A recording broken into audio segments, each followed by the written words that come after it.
गोसाइगाव नोगोर आफादनि बानजायनायाव 3 डिसेम्बर रबिबारखालि विकसित भारत संकल्प जात्रा हाबाफारि जालाङो।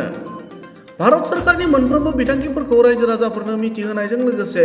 मोनफुंहोनांगौनि थांखिजों मिरु सरकारनि बिथोन बादियै थांनाय 15 नभेम्बरनिफ्राय जागायनाय विकसित भारत संकल्प जात्रा हाबाफारिया हादोरसानि गुबुन गुबुन ओनसोलफोराव खुंफुंजाबोबाय थादों। बेबादिनो रबिबारखालि गोसाइगाव नोगोर आफादनि बानजायनायाव सानसेनि हाबाफारिजों गोसाइगाव जौसिन फरायसालिनि गेवलां गेलेग्रा फोथाराव खुंफुंजायो। बे हाबाफारियाव बिटिसिनि नमिनेटेड इएम उइलसन हांसदाया बाहागो लानानै भारत सरकारनि बिथांखिफोरखौ रायजो राजाफोरा माबोरै मोनफुंनो हागोन बेनि सोमोन्दै बिबुंथि लाखिनायजों लोगोसे खौरांगिरिनि सिगाङाव ओरैबादि बुङो।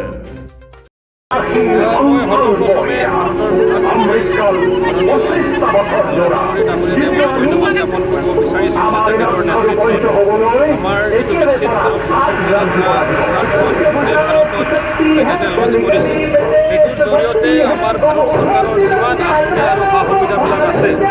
সেই আঁচনি আৰু সা সুবিধাৰ বিষয়ে যাতে সকলো ঘৰখনীয়ে যাতে গম পায় আৰু এইটোৰ পৰা সকলো যিমান এলিজিবল বেনিফিচিয়াৰিজ আছে তেখেতসকলে যাতে লাভান্বিত হ'ব পাৰে আৰু এইটোৱেই মেইন উদ্দেশ্য আৰু লক্ষ্য হৈছে যে একদম চবতকৈ দুখীয়া শ্ৰেণীৰ মানুহ যিবিলাক একদম বহুত ভিতৰুৱা অঞ্চলত বসবাস কৰে তেখেতসকলৰ ওচৰতো যাতে সেই আঁচনিখিনি মানে গৈ পায় সকলো যাতে তেখেতসকলৰ পৰা লাভান্বিত হ'ব পাৰে সেইটোৱে হৈছে মেইন লক্ষ্য আৰু উদ্দেশ্য আজিৰ এই বিকশিত ভাৰত সংকল্প যাত্ৰাৰ আৰু লগতে সকলোৱে যাতে আমি এটা সংকল্প ল'ব পাৰোঁ যে যাৰ জৰিয়তে নিজৰ দায়িত্ববিলাক আমি পালন কৰি এই যিটো এটা প্ৰগ্ৰাম লোৱা হৈছে আৰু লগতে এইটোৰ জৰিয়তে যে আমাৰ যিমানখিনি চৰকাৰী সা সুবিধা আৰু আঁচনি আছে গোটেইখিনি যাতে আমি বেনিফিচিয়াৰীসকলক যাতে সকলো দুখীয়া পৰিয়ালৰ তাত ৰাইজৰ তাত যাতে লৈ যাব পাৰোঁ সেইটোৱে মেইন উদ্দেশ্য আৰু লক্ষ্য আছে। তো গোসাইগাঁও মিউনিচিপেল বৰ্ডৰ আণ্ডাৰত বা তেখেতসকলৰ নেতৃত্বত আজি এইখন প্ৰগ্ৰাম ৰখা হৈছে। মই তেখেতসকলকো ধন্যবাদ জ্ঞাপন কৰিছোঁ। লগতে অসমৰ মাননীয় মুখ্যমন্ত্ৰী ডাঙৰীয়া দেৱ আৰু বিটিআৰৰ প্ৰধান প্ৰমোদ বড়ো ডাঙৰীয়া দেৱলৈও ধন্যবাদ জ্ঞাপন কৰিব বিচাৰিছোঁ, কাৰণ এই যিটো সপোন চোৱা হৈছে বিকশিত ভাৰতত সেইখন মানে পূৰা কৰিবলৈ সম্পূৰ্ণ কৰিবলৈ তেখেতসকলেও উঠি পৰি লাগিছে আৰু বহুত কষ্ট কৰি আছে দিনে ৰাতি যাতে ৰাইজে সকলো ধৰণৰ সুবিধা পাব পাৰে। অকমান জনোৱা হ'ল যে আজি ইমান ধুনীয়া ভাৰত চৰকাৰৰ এটা ফ্লেগশ্বিপ প্ৰগ্ৰাম ভাৰত চৰকাৰ মুখ্যমন্ত্ৰী লাগি পৰিছে যে সেই সপোনটো পূৰা কৰিব লাগে আৰু তেখেতেও এটা অসম ৰাজ্যক এতিয়া আগুৱাই লৈ যাব বিচাৰিছে। ঠিক সেই দুজনৰ সপোন পূৰা কৰিবলৈ আমাৰ বিটিআৰ অঞ্চলতো এটা ভাল সু সম্পৰ্ক হ'ব লাগিব, ভাল এটা কোঅৰ্ডিনেশ্যন হ'ব লাগিব, আমাৰ মাজত এটা ভাল মত বিনিময় হ'ব লাগিব, কথাবিলাক সকলোৱে জানিব লাগিব আৰু জনাব লাগিব।